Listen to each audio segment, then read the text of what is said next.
কুকুর আঁকার জন্য দেখো এই প্রসেসটা বা এই পদ্ধতিটা তোমরা অবলম্বন করবে।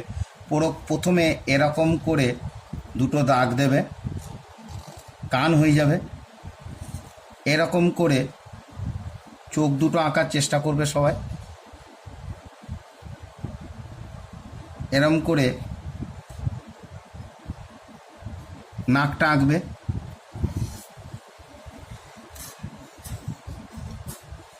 এরকম করে পা করবে, পায়ে এরকম নখের দাগ দিয়ে দেবে।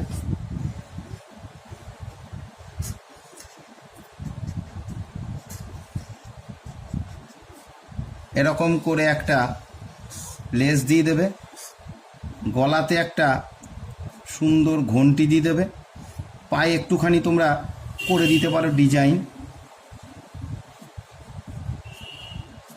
কুকুরটাকে এরকম করে একটা জায়গায় দাঁড়িয়ে আছে।